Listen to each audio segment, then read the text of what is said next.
بسم اللہ الرحمن الرحیم ولا تنکحوا اور نہ تم نکاح کرو ما نکاح جس سے نکاح کریں آباؤکم تمہارے آباء و اجداد تمہارے باپ دادا من النساء عورتوں سے، جن عورتوں سے تمہارے باپ دادا نے نکاح کیا، تمہارے باپ نے نکاح کیا، تمہارے دادا نے نکاح کیا، تمہارے نانا نے نکاح کیا، ان سے نکاح نہیں کرنا، وہ عورتیں تمہارے اوپر حرام ہیں الا ما قد سلف، مگر جو ہو چکا۔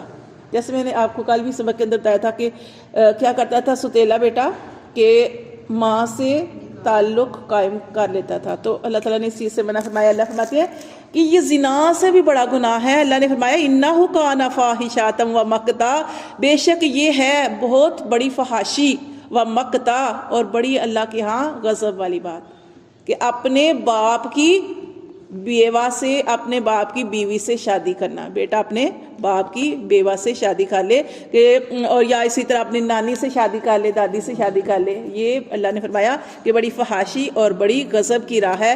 وَسَاءَ سَبِيلًا، اور بہت بری راہ ہے یہ۔ پھر اللہ تعالیٰ نے اگلی آیت میں فرمایا کہ حرمت، حرام کی گئی، علیکم تم پر، امہاتکم تمہاری مائیں، تمہاری جو مائیں ہیں وہ تم پر حرام کی گئی۔ اب مائیں سگی ہوں یا ستیلی، یہ دونوں چیزیں اس کے اندر آئیں گی کہ مائیں سگی ہیں ستیلی ہیں وہ تم پر حرام ہے، اس کے علاوہ نانی دادی، سمجھ آئی، یہ بھی آپ پر حرام، ان سے نکاح نہیں ہو سکتا، نانی سے نکاح نہیں کر سکتے، دادی سے نکاح نہیں کر سکتے، تمہاری مائیں تم پر حرام ہیں، خواہ وہ مائیں تمہاری سگی ہیں یا ستیلی ہیں۔ وَبَنَاتُكُمْ، اور تمہاری بیٹیاں، بیٹیوں سے نکاح نہیں ہو سکتا، بیٹیاں خاص سگی ہیں یا ستیلی ہیں، اس کے اندر نواسی بھی آئے گی اور پوتی بھی آئے گی، ٹھیک ہے، یہ اولاد کی بیٹی جو ہوتی ہے نا وہ بھی نواسی جو، اور جو پوتی جو ہوتی ہے وہ اس سے بھی نکاح جو ہے وہ نہیں ہو سکتا۔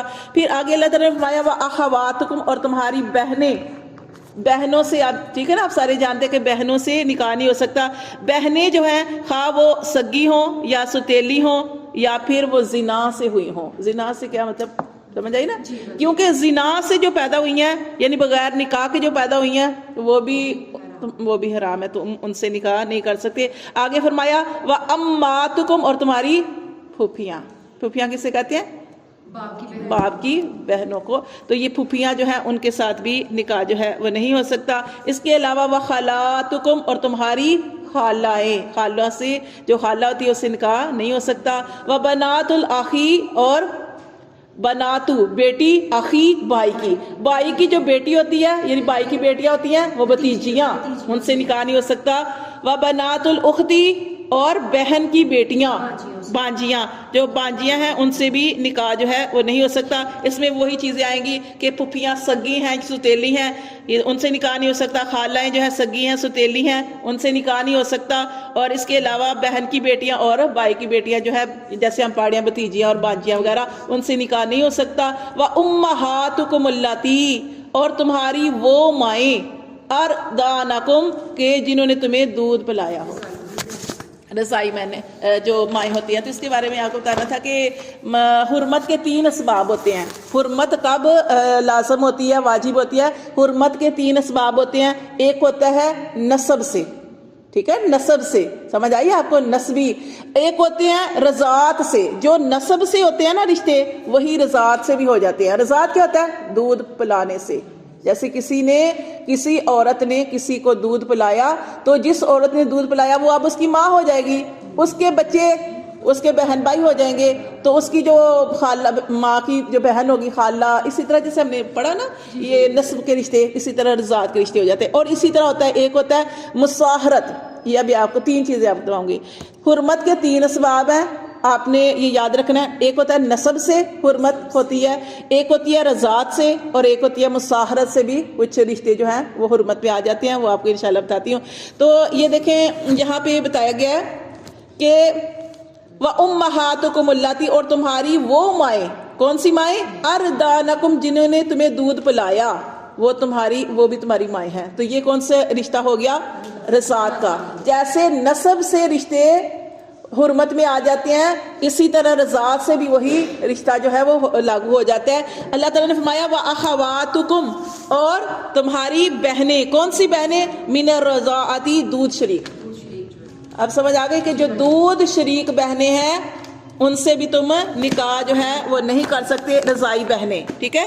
جو عورتیں نسب کی وجہ سے حرام ہیں، رضاعت سے بھی وہ عورتیں حرام ہو جاتی ہیں.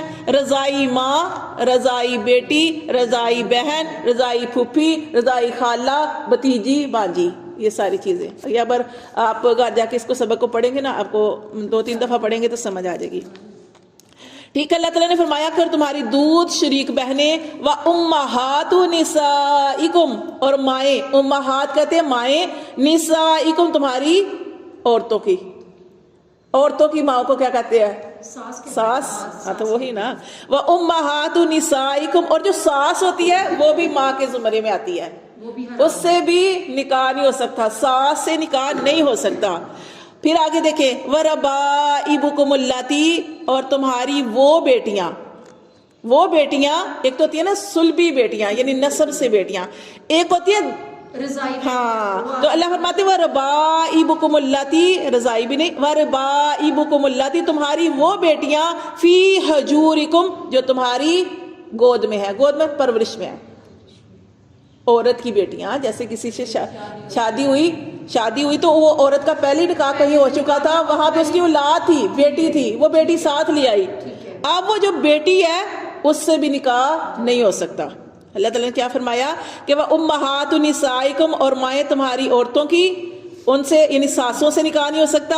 وربائبکم اللاتی، اور تمہاری وہ بیٹیاں، فی حجورکم، جو تمہاری پرورش میں ہیں، وہ بھی تو اب تمہاری بیٹیاں ہیں. من نسائکم اللاتی، تمہاری ان عورتوں سے وہ جو، اچھا یہاں پہ یہ چیز دیکھیں، یہ جو بیٹیوں کے بارے میں آ رہا ہے، ان سے نکاح نہیں ہو سکتا. ایک صورت ہے بھی نکاح ہونے کی، وہ یہاں پہ صورت بتائی گئی ہے. اللہ تعالیٰ نے فرمایا کہ تمہاری وہ بیٹیاں جو تمہاری پرورش میں ہیں، من نسائکم اللاتی، تمہاری ان عورتوں سے وہ عورتیں جن سے تمہارا نکاح تو ہو گیا، لیکن کیا کیا تم نے؟ دخلتم بہن، تم نے ان سے صحبت کر لی. صحبت سے مطلب ان سے جسمانی تعلق قائم کر لیا. پھر اللہ فرماتے ہیں کہ ان سے، ان بچیاں جو ہیں، وہ جو بیٹیاں، ان عورتوں کی بیٹیاں، ان سے نکاح نہیں ہو سکتا جن سے تم نے، جن کی ماں سے تم نے صحبت کر لی، جنسی تعلق قائم کر لیا. پھر اللہ فرماتے ہیں فَإِن لَمْ تَكُونُوا دَخَلْتُمْ بِهِنَّ، فَإِن لَمْ، پھر اگر نہ، تَكُونُوا دَخَلْتُمْ بِهِنَّ، پھر اگر تم نے نہ صحبت کی ہو ان سے. اب تمہارا نکاح ہوا، نکاح ہونے کے بعد رخصتی ہوئی یا نہیں ہوئی، اس سے پہلے چھوئے بغیر، جسمانی تعلق قائم کیے بغیر تمہارا نکاح جو ہے وہ ختم ہو گیا. جب نکاح ختم ہو گیا، فلا جناح علیکم، تو اب وہ ان کی بیٹیاں تمہارے اوپر کوئی گناہ نہیں کہ تم ان سے نکاح کر لو. آپ کو اس مسئلے کی سمجھ آئی ہے کہ نہیں؟ آگے اس کی سمجھ، یعنی کہ یہ ہے نا، جس سے آپ نے اوپر یہ آ گیا کہ جس سے تم نے نکاح کیا اور تم ان سے جنسی تعلق قائم کر چکے، وہ تمہارے لیے حرام. ہاں جی. اب دوسری صورت میں ہے کہ تمہارا نکاح ہو گیا، ہاں جی، ٹھیک ہے، اور جنسی تعلق قائم کیے بغیر وہ نکاح ختم ہو گیا. ہاں جی. اب جو اس عورت کی بیٹیاں ہیں تم اس سے نکاح کر سکتے ہیں، یہ صورت ہے. ٹھیک ہے، یہ صورت ہے. اور آپ کو میں نے بتایا تھا کہ حرمت سے 3 اسباب ہوتے ہیں. ایک ہوتا ہے نسب سے رشتے، ایک ہوتے ہیں رضاعت سے، رضاعت کی وہ بھی سمجھ آ گئی. ایک ہوتی ہے مساہرت. مساہرت میں کیا آئے گا؟ مساہرت میں یہ آئے گا کہ جیسے ساس، لیکن نا ساس جو ہوتی ہے نا، ساس اپنی، ساس کیا ہوتی ہے؟ اپنی بیوی کی ماں، وہ ساس سے جو ہے وہ